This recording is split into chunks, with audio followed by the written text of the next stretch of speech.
Selamat sore pemirsa TVRI Sumatera Selatan dimanapun Anda berada. Senang sekali kami dapat menjumpai Anda kembali dalam program Kampungku. Bersama saya Yuli Anggraini. Dan saya Vio Alfaruk. Tentunya kami akan mengajak Anda selama 60 menit ke depan untuk melihat beragam hal yang kreatif, inovatif, dan juga berpotensi di Sumatera Selatan. Iya betul sekali Vio. Dan program Kampungku ini merupakan salah satu bentuk kepedulian TVRI Sumatera Selatan untuk mengangkat beragam potensi yang dimiliki setiap daerah. Tidak hanya potensi alam, tetapi juga adat istiadat, kuliner, budaya, tradisi, bahkan bisa jadi kerajinan masyarakat.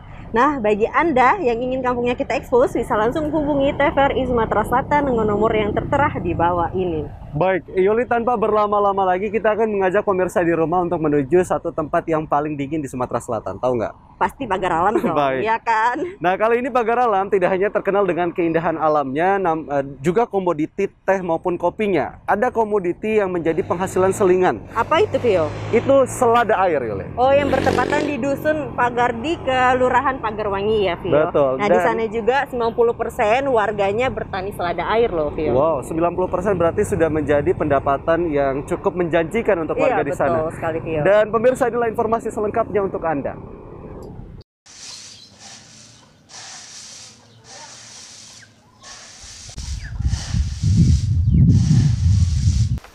Sebagian besar warga kota Pagar Alam bermata pencarian sebagai petani kopi.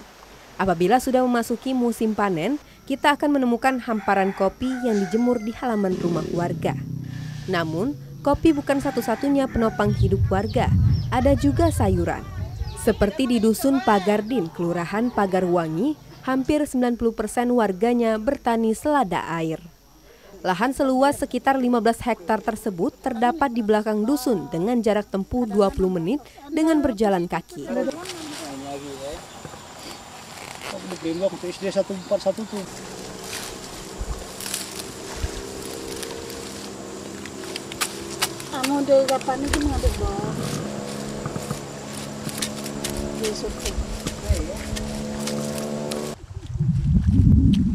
Di kawasan dengan air jernih inilah sayuran yang dipercaya berkhasiat sebagai pencuci darah tumbuh. Selada air hanya bisa tumbuh di aliran air yang jernih tanpa pencemaran limbah. Apabila kotor, selada yang dipanen setiap 1 bulan tidak akan tumbuh.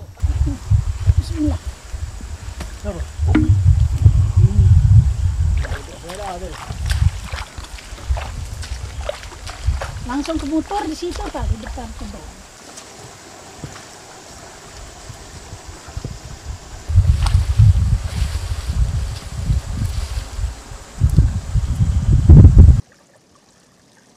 Sutrisno, warga Dusun Pagardin mengatakan dirinya sudah 35 tahun menjadi petani selada. Dalam sekali panen, dia bersama istrinya akan memperoleh hasil sebanyak 35 karung selada dan akan dijual ke 4 lawang. Dalam sekali panen, uang yang diperoleh bisa mencapai 5 juta rupiah, tergantung juga dengan kondisi cuaca. Petani selada. Sudah lama enggak? Sudah. Berapa tahun enggak? Tahun sekitar 35 tahun. Kalau dalam satu bidang ini berapa kita menghasilkannya, Pak? 35 karung. Kalau sebulan lebih kurang selawi 25 karung. Tapi tidak tentu ini. Kalau bagus nyampai 35. Kalau kan cuaca. Tergantung dengan cuaca. Sementara itu, Ketua RW 3 Pagardin, Apran, mengatakan dari kurang lebih 1.000 kepala keluarga, hampir 90% warganya memiliki sampingan sebagai petani selada. Bertani selada sudah dilakoni secara turun-temurun. Ia berharap kondisi alam di Pagardin dan sekitarnya tetap terjaga. Dominan penghasilan desa Pagardin ini, banyaknya penduduknya kurang lebih jumlah 1.000 kakak, dan penduduk ini banyak berdominan penghasilan kebun kopi, sayur mayur. Yang didominankannya adalah sayur mayur seperti selada. Selada ini tumbuhnya di mata air pergunungan, sungai yang jernih, dan tidak dapat hidup di ataran persawahan air kurang dingin.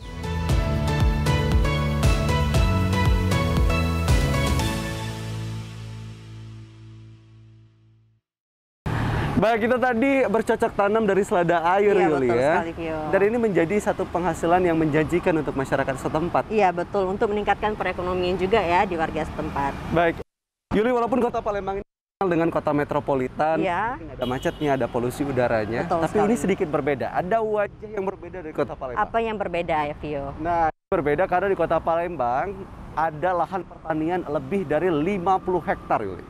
Ada persawahan di Nah, iya, dalam betul. kota? Kamu bingung kan, penasaran kan? Bingung sih, cuman berarti ada ya? Betul, pasti ada. Dan inilah informasi selengkapnya untuk Anda.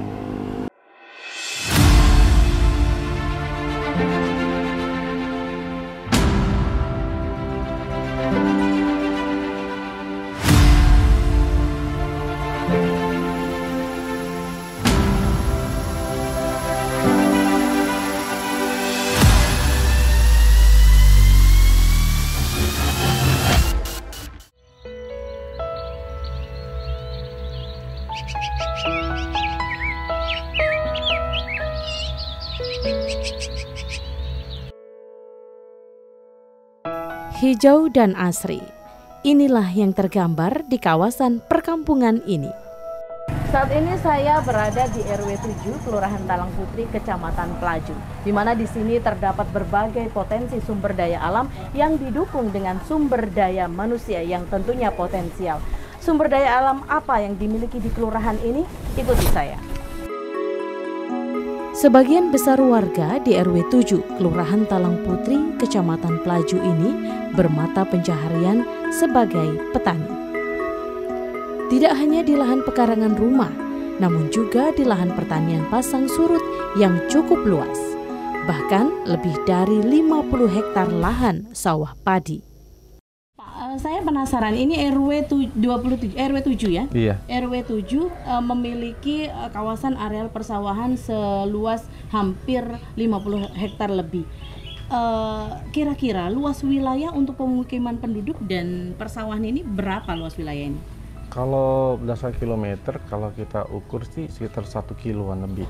1 Tapi kilo. dengan total 8 kilo berapa? Kilometer persegi. Iya, itu perseginya. Baru udah saya cek. Luas sih, Mbak, sangat luas. RW 07 sangat luas dengan jumlah penduduk yang ya dibilang luas juga banyak. Berapa jumlah kakak di sini? Jumlah kakak kalau 2 RT aja 300, 600, di belakang sekitar 630-50-an. Baik. 650-an. Baik. Itu ada berapa RT? Ada 4 RT di 4 sini. RT. 4 RT. Baik. Kurang Iya. lebih 600-an. Iya, 600 lebih kakak. Iya. Potensi pertanian di sini sangat menjanjikan, didukung dengan kondisi alam yang baik. Sebelumnya, kawasan ini merupakan kawasan penduduk yang menjadi langganan banjir. Seiring dengan program Siring yang dicanangkan pemerintah, warga di sini memanfaatkan dengan membuka lahan pertanian.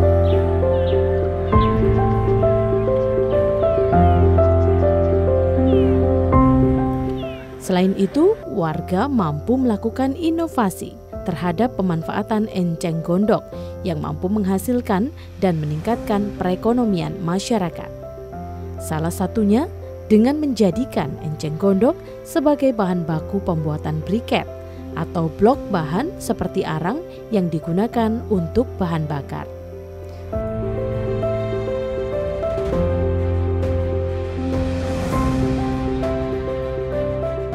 Selain itu, enceng godok ini juga dimanfaatkan oleh sebagian besar ibu-ibu rumah tangga untuk memproduksi anyaman dari enceng gondok.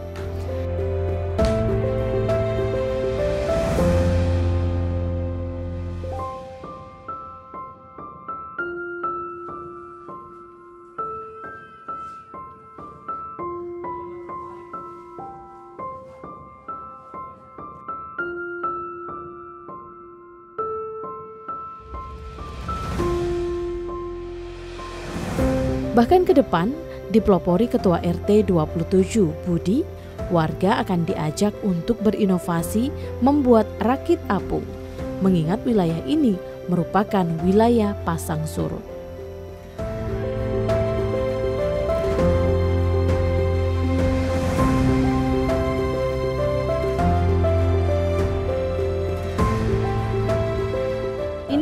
rencana ke depan ini, Pak Budi, apa yang ingin dikejar targetnya untuk mengoptimalkan hasil pertanian di kelurahan ini? Kita pengen melakukan inovasi seperti rakit apung, karena kan kendalanya tuh cuaca. Kalau cuaca lagi pasangnya lama, itu kan warga nggak bisa bertanaman, bercocok tanam karena air terlalu tinggi dan padi tidak bisa hidup. Maka kita mau melakukan inovasi yang rakit apung agar seluruh warga sini tetap bisa melakukan aktivitasnya dengan bertani. Iya. Selain potensi pertanian sawah padi, sebagian besar warga juga memanfaatkan lahan untuk budidaya perikanan.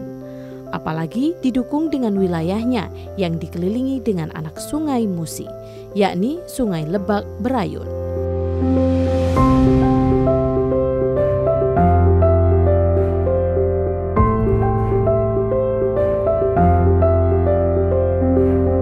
Satu hal lagi yang menarik di kelurahan ini, yakni warga di sini berpartisipasi menanam ratusan pohon tabebuya, yakni pohon sejenis bunga sakura di Jepang untuk mempercantik kawasannya.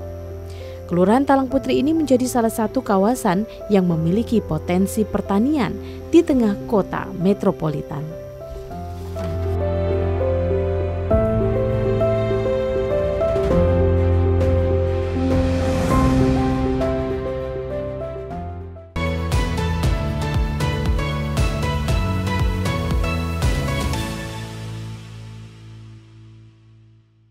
Wah Vio, tadi udah kita lihat ya, benar-benar persawahannya masih benar asri dan juga hijau banget. Betul, Nah, hijau-hijau di tengah kota ini menjadi satu hal yang menarik ya. Iya, buat alternatif juga ya, lagi pandemik COVID-19 saat ini ya. Betul. Nah Vio, aku mau tanya dulu sama kamu. Kira-kira kamu tahu penghasil gula aren Sumatera Selatan? Tentu pasti kota Lubuk Linggau. Nah, berbeda Vio, kita bukan bahas yang di Lubuk Linggau. Oh, ya? Ternyata Sumatera Selatan juga memiliki salah satu produksi gula aren yang terbesar. Itu ada di Kabupaten Pali. Nah, di Kabupaten Pali ini mempunyai pohon arennya dan langsung diproduksi menjadi gula aren itu. Baik, Yuli, saya juga sudah penasaran bagaimana produksi gula aren di Kabupaten Pali di sana. Pemirsa juga sudah penasaran Iya, betul tentunya. sekali. Dan pemirsa, adalah informasi selengkapnya untuk Anda.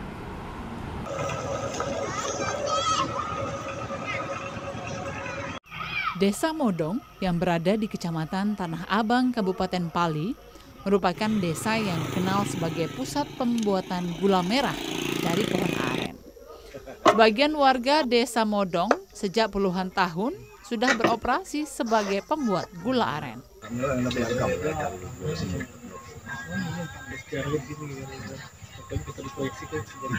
Seperti dilakukan Zarkwan bersama keluarga. Setiap hari mengambil air pohon aren dengan cara memanjat langsung pohon dengan ketinggian mencapai 10 meter. Air pohon aren kemudian diolah dengan cara direbus hingga mendidih dan air pun berubah warna memerah serta diaduk hingga mengental. Selanjutnya dicetak dan dikeringkan beberapa jam di terik matahari.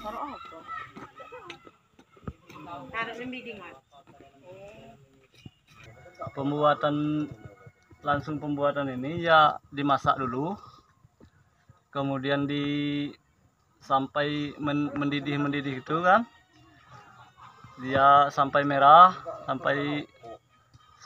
terus dikicau-kicau sampai diaduk, kemudian dicetak menjadi gula seperti itu tadi kan. Hasil pembuatan gula merah pohon aren masyarakat Desa Modong sejauh ini baru dapat dipasarkan di kawasan desa hingga tingkat kabupaten dengan harga jual hanya Rp3.000 per buah.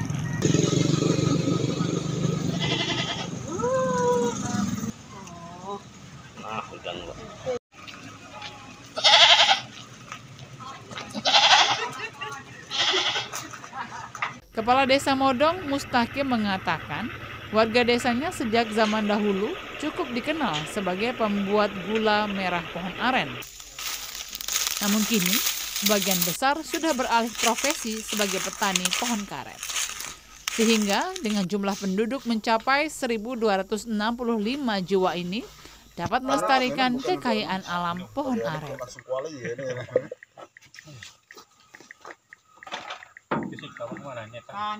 Kalau nak nyetaknya di Kewali, masuk ke Kewali dulu jak 5 butir. Itu semenjak saya lahir, setahu saya sudah.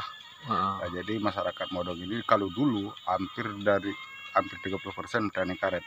Tapi sekarang sepertinya mungkin seiring zaman berkurang. Mungkin sekarang tinggal 10 lebih lah petani karet, tapi masih ada kan, alhamdulillah. Padahal penghasilan karet, penghasilan gula aren bukannya kecil, besar kalau dibandingkan harga karet yang sekarang lagi murah. Tapi kalau dibandingkan zaman harga 20 ribuan dulu, ya memang kalah. Gula merah pohon aren yang dibuat masyarakat desa Modong memiliki rasa yang khas untuk dijadikan bahan campuran olahan kuliner.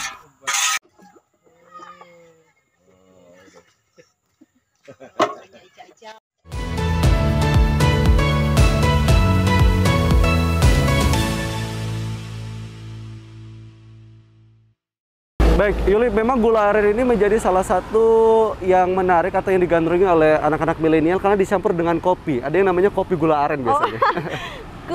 Kepikiran sampai ke sana ya Anda? Iya, betul ya. Tapi kami akan mengajak Anda pemirsa di rumah untuk melihat lebih jauh potensi-potensi yang menarik usai jeda pariwara berikut. Tetaplah bersama kami di Kampungku.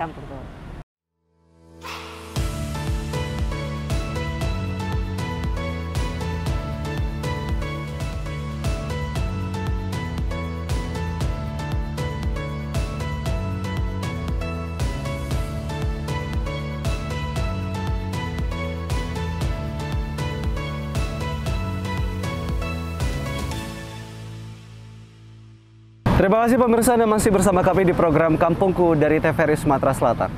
Ya betul sekali, Pio. Nah, baik, kita akan mengajak pemirsa di rumah untuk ke dataran tinggi Semendo Darat Tengah, Kabupaten Muara Enim.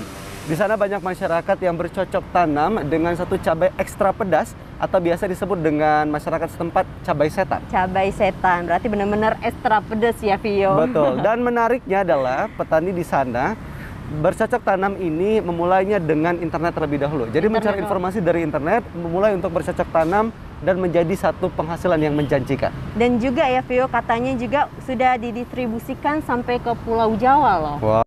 Kita akan melihat bagaimana produksi dari cabai setan ini. Inilah informasi selengkapnya untuk Anda.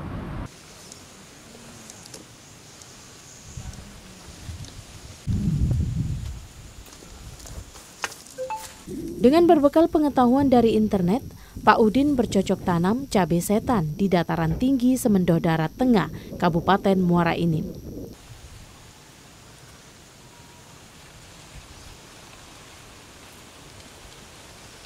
Bercocok tanam cabai setan dengan luas tanah 4 hektar, Pak Udin bisa menghasilkan cabai setan dalam 1 hektarnya sebanyak 2 ton cabai.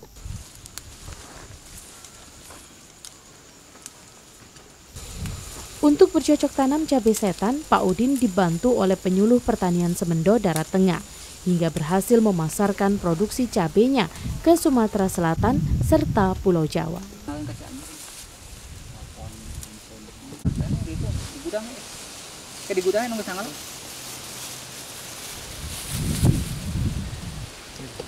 Selain itu, dengan aktivitas bercocok tanam cabai ini, Pak Udin mampu meningkatkan perekonomian warga sekitar. Ini sekitar 3 hektar, Pak. Pendapatannya 1 hektar mencapai 12 ton. Nah, ini varietasnya rawit setan atau kalau di Jawa rawit stroberi ini namanya. Nah, pemasarannya sekarang ini lagi ke Jakarta pemasarannya. Yang ini yang diminati di DKI Jakarta inilah sekitarnya.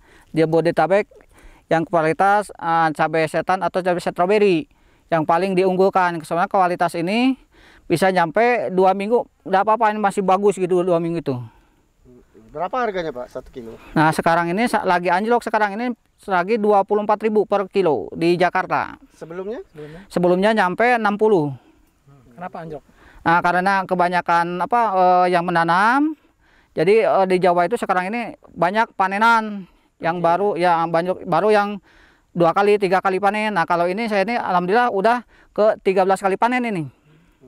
Bibitnya dari mana nih Pak? Ini dulunya ini dari Lombok Pak, dari Nusa Tenggara Barat Pak. Bibitnya ini Pak awalnya. Berapa lama Pak dari nanam sampai? Nah ini dari nanam itu ke panen itu 5 bulan Pak. Nah musim tanam masa panen sekitar 4,5 bulan Pak. Perawatannya gimana? Nah, perawatannya biasa-biasa saja Pak, disemprot, disiangi gitu. Disemprot rutin Pak, seminggu sekali penyemprotan. Hamanya apa Pak? Hamanya kebanyakan nih Pak, patek Pak. Nah inilah. Nah ini kemarin aku ini telat seminggu aja Pak, bisa jadi patek begini Pak. Jadi harus rutin. Apalagi sekarang musim ada hujan, ada panas, nah itu cepat kena Pak. Ini kayak patek busuk ini, nah patek ini. Dengan semangat yang kuat, Pak Udin berhasil dalam budidaya cabai setan. Sehingga masyarakat sekitar di Desa Aurduri, Kecamatan Semendo Darat Tengah ikut serta dalam bercocok tanam cabai setan.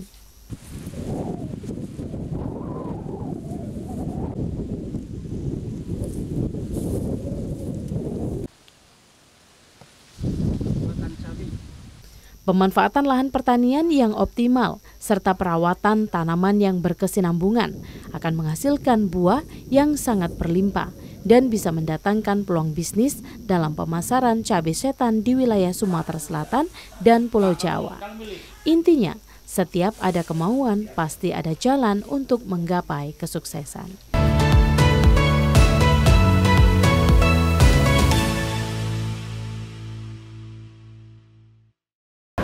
Baik Vio, sekarang aku mau ajak Vio ke Taman Bunga. Sekarang Vio yang ngalah ya, ikut saya. Oke, aku ikut kamu deh. Karena Iya. ini biasanya bunga-bunga ini berkaitan sama cewek-cewek. Iya, ya? betul sekali. Dan Vio, kalau kata orang, aku dan kamu menjadi kita, namun berbeda kalau bunga joki ini Joko dan istri. Baik. Nah, salah satu tempat perkampungan bunga jokis ini, Joko dan istri ini membuat perkarangan taman. Baik, dan mereka bercocok tanam di sana dengan bunga celosia.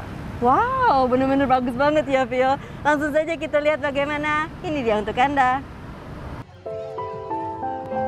Hamparan bunga celosia dengan beragam warna dipadukan dengan ornamen khas Lombok dan Bali, mengajak warga seolah berada di provinsi lain. Taman Bunga Jokis terletak di Desa Kenten Laut, Kecamatan Talang Kelapa, Kabupaten Banyuasin.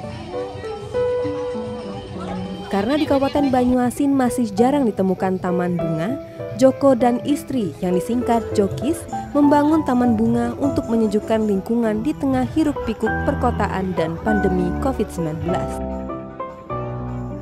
Ide pertama ini ya sih kita lihat pariwisata di kota lain kan. Jadi saya lihat di Banyuasin ini masih kurang tempat pariwisata yang seperti ini, taman-taman bunga seperti ini. Jadi selain kita membuka usaha ini, kita juga bisa membuka lapangan pekerjaan untuk warga sekitar. Sejak diresmikan Gubernur Sumsel pada awal Agustus lalu, taman ini mulai dibuka ketika COVID-19 mulai melandai di Sumsel dengan protokol kesehatan. Kabar adanya taman ini pun membuat warga beramai-ramai datang. Walau lokasi taman ini dapat dikatakan terpencil, namun banyak terlihat kendaraan umum seperti angkutan kota berbagai jurusan dari Palembang terparkir di sini.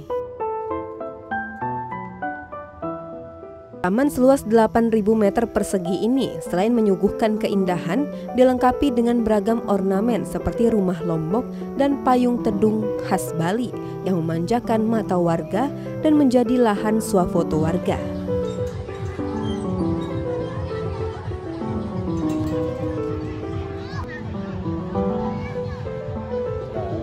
Kalau menurut kami, karena kami baru pertama kali ke sini, ya cukup bagus. Jadilah untuk nambah represi warga. Tapi mungkin perlu ditata lagi karena kayaknya belum baru nak tumbuh kali ya kembangnya nih. Tapi sudah bagus, lumayan bagus lah ya, lumayan bagus. Selain menjadi tempat bersuafoto, taman ini juga menjadi tempat edukasi bagi anak-anak untuk mengenal alam.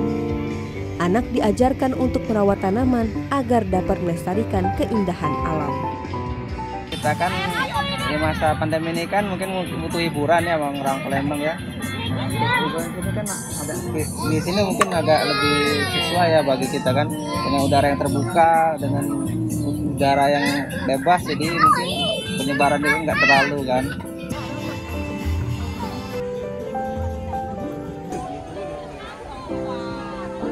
Bagi warga desa Kenten Laut, potensi wisata di desa mereka cukup meningkatkan perekonomian. Seperti Sumiati, seorang ibu rumah tangga yang membuka kantin di taman ini. Ya, sejak bulan ini lumayan.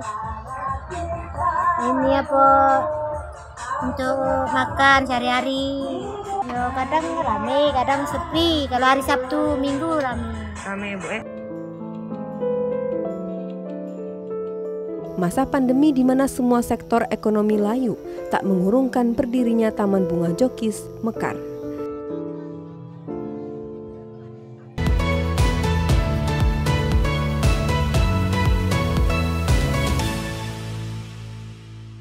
Baik, Vio, sudah kita lihat di bertaburan bunga-bunga yang segar. Betul, itu juga menjadi satu tempat yang cocok untuk berlibur bersama dengan keluarga. Iya, betul sekali. Namun Yuli, Vio, tetap ya? patuhi protokol kesehatan Iya, secara betul ketat. sekali. Itu yang paling penting ya, Vio.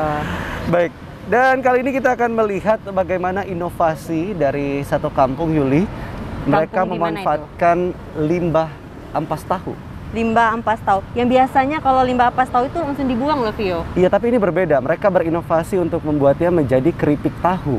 Wah, menarik sekali dan kreatif sekali warga di sana ya, Vio. Betul. Dan saudara, inilah informasi selengkapnya untuk Anda.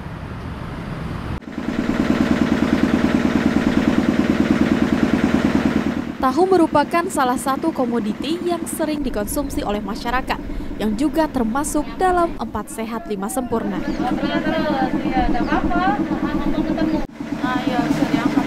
Ini tahunya, tadi ampasnya. Beda, Bu. Kalau tahu kan ada yang potong-potong gitu loh, Bu. Iya. Ya, kita potong-potong dulu, nanti dibungkusin pakai asal. Namun kali ini kita akan membahas kemanakah ampas dari tahu tersebut. Biasanya, ampas dari tahu digunakan sebagai campuran pakan ternak. Tetapi berbeda dengan ibu-ibu di Jalan Mekarsari, RT 3, RW 4, Kelurahan Majasari, Kecamatan Prabu Mulih Selatan, yang tergabung dalam kelompok wanita tani. Mereka memanfaatkan ampas tahu menjadi panganan ringan yang bisa dikonsumsi, yakni kerupuk ampas tahu. Gimana, Bu? Ya sebenarnya tiap hari. Oh, tiap hari. Jadi dari berhubung ketika masa pandemi ini kan ya, apalagi sekarang ini kacang kedelainya lagi mahal benar kacang kedelainya. Itu kami jadi merosot istilahnya tuh, kalau berjualan tuh kami lagi merosot. Jadi bagaimana kami itu bisa memanfaatkan terus kami itu bisa menambah nilai ekonomi kami, ialah kami yang diadakan itu olahan ampas tahu untuk menjadi kerupuk. Ya, alhamdulillah. Kami kelompok dari MKM Kelurahan Majasari khususnya, alhamdulillah terbantukan. Yang jelas itu ada penambahan dari hasil kami pembuatan okara ini. Ya, jadi kami mohon dengan pihak yang terkait untuk bisa membantu kami juga. Usaha kerupuk ampas tahu ini sudah dimulai sejak awal tahun 2021 lalu. Adanya inovasi kerupuk ampas tahu ini bermula dari program kelurahan di desa tersebut. Mereka memilih ampas tahu sebagai kerupuk karena di dalam ampas tahu masih terdapat banyak protein nabati. Sekarang nih merasa ya kita nih kumpul-kumpul bikin ini merasa senang lah begitu. Kalau penghasilan belum terlalu ini kita kan soalnya baru produksi kitanya. Ya keinginannya kerupuk okara kita ini dikenal masyarakat luas, terus tuh bisa berkembang lebih ke luar lagi, bukan di dalam Prabu Mulih saja begitu. Dalanya nih kalau hujan nggak bisa menjemur terlalu ini kan, dia basah itu kurang kering. Sayangnya, proses pembuatan kerupuk ampas tahu masih memiliki kendala, yakni tidak adanya alat untuk memeras ampas tahu. Sejauh ini proses pemerasan ampas tahu masih dilakukan secara manual. Meskipun begitu, kelompok wanita tani ini masih terus memproduksi kerupuk ampas tahu dan jangkauan pasarnya sudah hampir ke seluruh pelosok Kota Prabu Mulih. Kalau tebal dia teksturnya kurang bagus. Bikin dua rasa, original sama pedas. Nah, yang hitam itu yang... Bahan untuk membuat kerupuk tahu ini cukup sederhana, yaitu menggunakan ampas tahu, tepung tapioka, lada, ketumbar, penyedap rasa, dan juga daun bawang bila perlu. Semua bahan tersebut dicampur menjadi satu, kemudian dikukus, dipipihkan, dipotong, dan dijemur di bawah terik matahari. Setelah nantinya adonan dari keripik ampas tahu ini dijemur selama kurang lebih 1 hari. Setelah kering kemudian akan langsung digoreng dan inilah hasil akhirnya. Selain digunakan sebagai untuk pakan ternak dan juga pembuatan oncom, ampas tahu ternyata bisa dijadikan keripik dan tentunya menambah nilai ekonomi bagi warga. Syarifah Dawiyah, An Muzhar, TVRI Sumatera Selatan. Masih banyak ya Bu ya?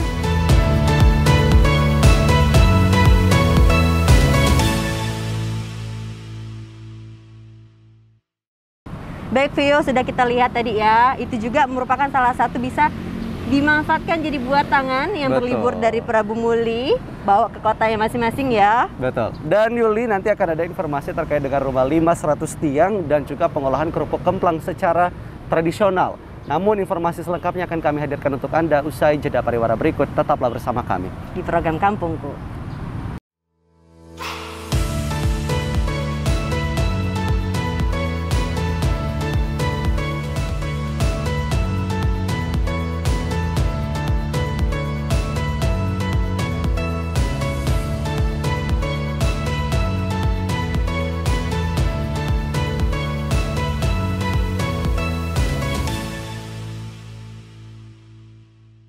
Terima kasih pemirsa, Anda masih bersama kami di program Kampungku. Tentunya Yuli, ya, sesuai dengan yang kita katakan tadi, kita akan mengajak pemirsa di rumah untuk melihat rumah limas 100 tiang. 100 tiang, berarti bukan kota Palembang aja yang punya rumah limas ya, Vio? Betul, kali ini dari wilayah Oki, kita akan melihat satu rumah yang ikonik banget di sana, di Desa Sugiwaras. Kita akan melihat rumah dengan pondasi kayu besi atau kayu unglen yang berjumlah 100 tiang. Dan setelah inilah informasi selengkapnya untuk Anda.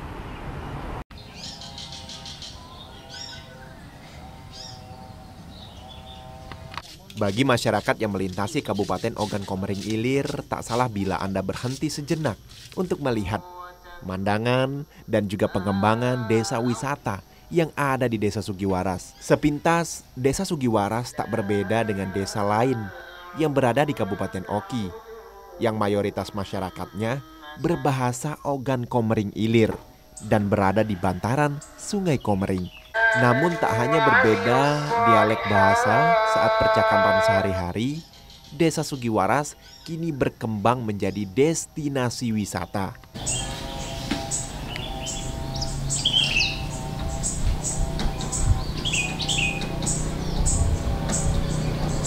Masyarakat di desa ini masih mempertahankan bangunan rumah asli Sumatera Selatan. Ya, benar sekali, rumah limas. Namun jika kita menelusuri jalan yang berada di pinggiran Sungai Komering, terdapat sebuah rumah limas yang dijadikan ikon di tempat ini. Rumah limas 100 tiang namanya. Milik rumah Pangeran Rejedi ini memiliki sejarah yang unik dalam pembangunannya. Edi Johan, pengelola rumah limas 100 tiang yang mengurus rumah ini menceritakan bahwa rumah limas ini peninggalan kepala suku Marga Pegagan I, Pangeran Rejit Wiralaksana, yang membuat rumah sekaligus tempat berkumpul untuk bermusyawarah warga, yang selesai pembangunannya pada tahun 1811. Ya, rumah limas 100 tiang ini merupakan salah satu sejarah peninggalan daripada kepala suku Marga Pegagan Ulu Suku 1 atau Marga Pusi, yaitu moyang kami, Pangeran Rejit Wiralaksana, yang memerintah pada waktu itu. Dan ini adalah rumah sekaligus tempat peristirahatan dan juga tempat musyawarah daripada suku-suku yang ada di zaman itu. Jadi rumah limas 100 tiang ini ya diketahui selesai pembangunannya pada tahun 1811 dengan tiang ataupun yang menopang daripada bangunan ini lebih daripada 100, karena kita untuk memudahkan pengucapannya makanya kita namakan rumah limas ini rumah limas 100 tiang. Berbahan dasar kayu besi atau kayu unglen sebagai pondasinya yang berjumlah 100 tiang. Selain itu, ukiran dan bahan dindingnya berbahan kayu tembesu sebagai bahan lantai dan kayu medang sebagai bahan dinding dari rumah ini.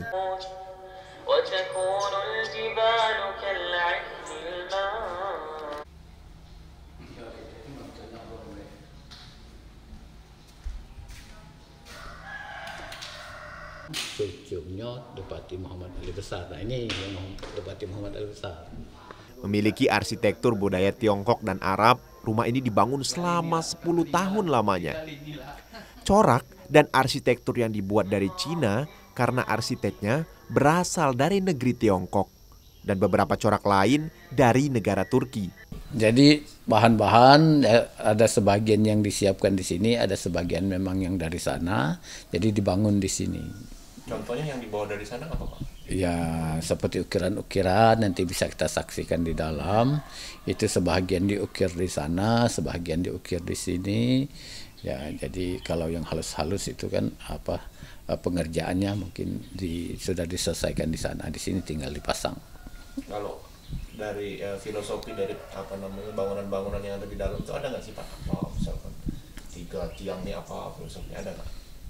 Ya sebenarnya ada, tapi ya mungkin kita sudah untuk bertanya ini toko-toko putus informasi karena yang tua-tua sudah habis semua dan kita juga ya paling-paling mencari dari buku-buku kan. Ya, jadi secara langsung toko-toko ini sudah habis sebenarnya. Memiliki beberapa ornamen, pajangan serta perabot yang berasal dari negeri Cina. Rumah 500 tiang ini menjadi destinasi wisata dan budaya. Namun karena pandemi, kunjungan di rumah 100 tiang ini ditutup sementara.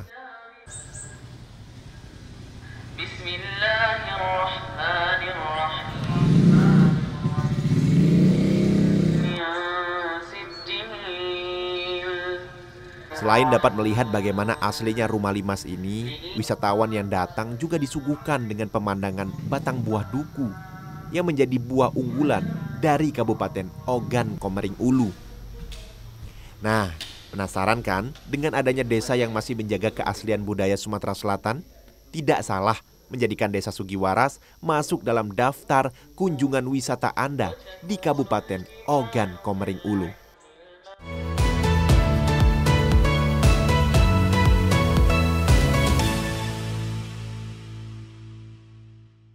Baik Vio, kita sudah lihat ya rumah limas yang dibangun dari 100 tiang. Ini merupakan salah satu tempat rekomendasi buat Anda yang traveling, yang bingung mau kemana, bisa banget untuk kesini. Betul, dan Yuli, kerupuk dan kemplang. Kerupuk dan kemplang, kenapa itu? Aku lapar jadinya. Kamu langsung ingin Kota Palembang pasti. Iya, ya? betul. Tapi kali ini berbeda, kita akan mengajak pemirsa di rumah untuk melihat proses pembuatan dari kerupuk dan kemplang secara tradisional di Kota Kayu Agung. Di Kota Kayu Agung. Langsung saja ya Vio, ini dia untuk Anda.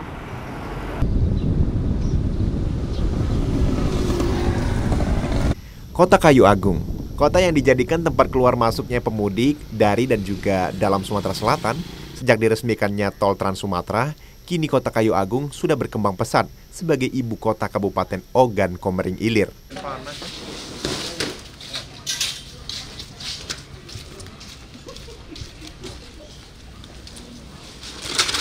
Meski sudah berkembang pesat dengan kemajuan infrastruktur dan juga transportasinya, di kota ini terdapat sekelompok ibu-ibu di Kelurahan Paki, Kecamatan Kayu Agung masih mengolah oleh-oleh khas, yakni kerupuk dan kemplang berbahan dasar ikan gabus.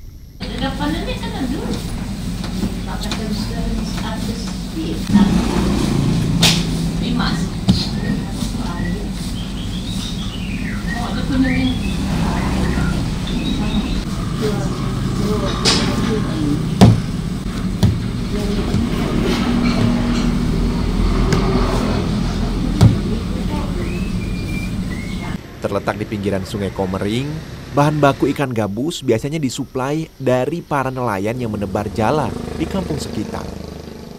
Pak Mulyadi menceritakan usaha rumahan ini dibuka sudah bertahan hampir 20 tahun lamanya. Dimulai dari keluarga dan saat ini dibantu para ibu rumah tangga yang masih tetangganya sendiri.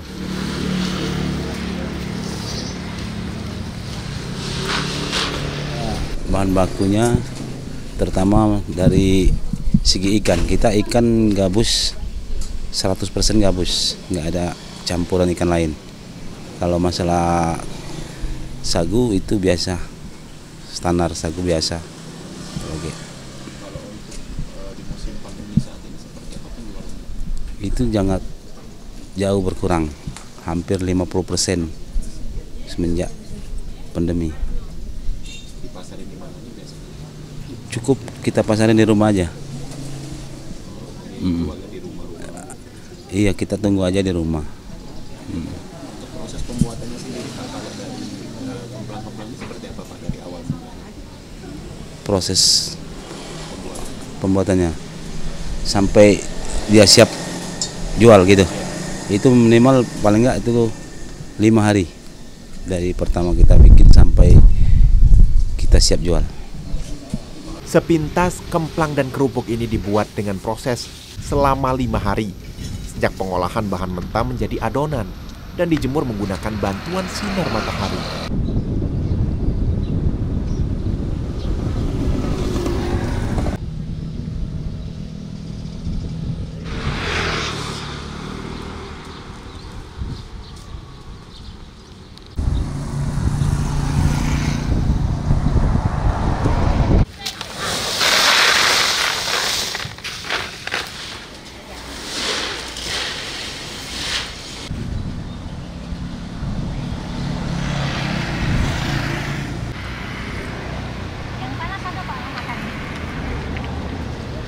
Dengan cara tradisional tersebut menjadikan produk kemplang, kerupuk, juga tekwan yang dibuat memiliki cita rasa yang khas dan banyak diminati oleh para pemudik untuk dijadikan sebagai oleh-oleh dari Kota Kayu Agung.